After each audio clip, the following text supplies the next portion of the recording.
તો પ્રિવેન્શન કેવી રીતે કરવું? આપણે કહીએ કે prevention is the better than cure, તો પ્રિવેન્શન વિશે થોડીક માહિતી આપી દો. Perfect sir. પ્રિવેન્શન બે સ્ટેજમાં થઈ શકે. એક, તમે તમારા ઘરે જે કરો that is also known as a prevention. બીજું, તમે અમારી પાસે આવીને કરો. તમારા ઘરે તમે શું કરી શકો? Toothbrush, toothpaste, twice daily brushing, 2 minutes in a day. Okay, that is a simple calculation. હવે એના માટે there are various types of toothpaste and toothbrush available in the market. હવે એમાં બેઝિકલી જે 0 થી 3 yearsના ચાઇલ્ડ છે એના માટે ફ્લોરાઇડ વાળા ટૂથપેસ્ટની જરૂર નથી, એટલે એને તમે નોન ફ્લોરિડેટેડ ટૂથપેસ્ટ આપી શકો. 3 years થી ઉપરના છોકરાને તમારે ફ્લોરિડેટેડ ટૂથપેસ્ટ આપવાની છે, અને કઈ બી ક્વેરી હોય તો visit a paediatric dentist. Okay. Second stage આ તમે કરી દીધું. બ્રશિંગમાં બહુ ટાઈપના બ્રશ હોય છે, કાર્ટૂન વાળા બ્રશ, બાર્બી વાળા બ્રશ, કાર વાળા બ્રશ, ઇલેક્ટ્રિક બ્રશ, બહુ જ હોય છે. આપણે ખાલી બ્રશ ઉપર બી પોડકાસ્ટ કરી શકીએ એટલા બધા ટાઈપના બ્રશ હોય છે સર. અને નેક્સ્ટ હવે ફેઝ અહીંયા અમારી પાસે. તો the perfect solution for the prevention of caries is fluoride varnish. Fluoride varnish is the solution. જે ફ્લોરાઇડ, આપણે જે સોડિયમ ફ્લોરાઇડ કરીને એક એજન્ટ આવે છે એનું બનેલું હોય, એ આપણે દાંત ઉપર એપ્લિકેશન કરવાનું.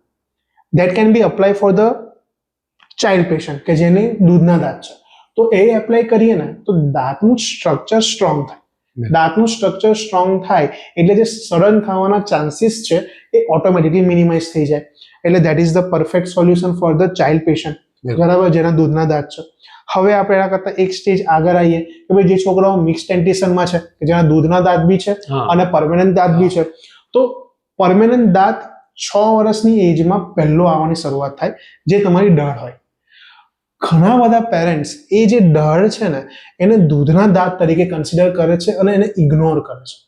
એટલે મારી પાસે જે પેશન્ટ્સ આવે છે ને એમાં લગભગ 50 to 55 છોકરાઓ એવા હોય છે કે એમને એ દાંતમાં સડન હોય જ, અને એનું રીઝન છે કે એ દૂધના દાંત તરીકે જ કન્સિડર થાય છે. પેરેન્ટ્સને ખબર જ નથી કે આ પરમેનન્ટ ટીથ આવવાની શરૂઆત થઈ છે. એના માટે પ્રિવેન્શન માટેનું એક સોલ્યુશન છે that is known as a pit and fissure sealant. What is pit and fissure સિલન્ટ?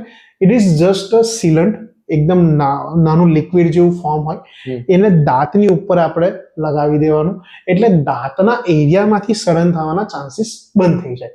Basically આપણું સર જે દાંતનું ઢાળનું જે સ્ટ્રક્ચર છે ને એ કઈ રીતનું હોય, આ રીતનું ખબર છે, જે આપણે કહીએ ને કે અનઇવન છે. તો એ અનઇવન જે સ્ટ્રક્ચર છે ને એમાં ખાવાનું ફસાવાનું, એને કારણે સડન થવાનું, એ બધા ચાન્સીસ વધારે હોય. એટલે આપણે આ સિલન્ટ લગાવી દઈએ ને એટલે સરફેસ સ્મૂથ થઈ જાય, અને કોઈ બી સ્મૂથ સરફેસ ઉપર ખાવાનું ના ફસાય. એ એરિયા તમારો જે છે એ સેલ્ફ ક્લિનિંગ એરિયા થઈ જાય. સેલ્ફ ક્લિનિંગ એટલે જાતે સાફ થઈ જાય. બ્રશ કરો એટલે ઇઝીલી રિમૂવ થઈ જાય. ઘણી બધી વખત એ જે પિટ્સ એન્ડ ફિશરની અંદર ખાવાનું ફસાતું હોય ને એ જાતે નીકળી ના શકે, એટલે એ સડનના ફોર્મમાં કન્વર્ટ થાય, અને પછી તમારે સિમેન્ટ ભરાવવો પડે. એનાથી વધારે જાય તો રૂટ કેનાલ કરાવવી પડે. રૂટ કેનાલથી બી સોલ્વ ના થાય, વધારે ખરાબ હાલત છે તો ભાઈ તમારે ઇમ્પ્લાન્ટ માટે જવું પડે. સો એટલા બધા ઘણા બધા લોકો એવું કહેતા હોય છે કે ડેન્ટલ ટ્રીટમેન્ટ બહુ કોસ્ટલી છે, બહુ કોસ્ટલી છે. એકચ્યુઅલી ડેન્ટલ ટ્રીટમેન્ટ કોસ્ટલી નથી. તમે વહેલા આવી જાઓ ને તો પ્રિવેન્શનમાં જ તમારું કામ પતી જાય. તમારે છેક ઇમ્પ્લાન્ટ સુધી જવાની બી જરૂર ના પડે. મને કોઈ મારવા આવશે કે આ તમે ઇમ્પ્લાન્ટ બંધ કરાવી દેશો. સાચી વાત છે કે માણસ છેલ્લે બધું થાય ને છે દુખાવો સહન ના થાય તો તમને યાદ કરે છે. એક્ઝેક્ટલી. હવે મારી વાઈફ જ મને મારશે કે ઇમ્પ્લાન્ટ જ બંધ કરાવે છે, સીઝ ઇમ્પ્લાન્ટ એટલે આ તો અઘરું કામ થઈ ગયું બરાબર.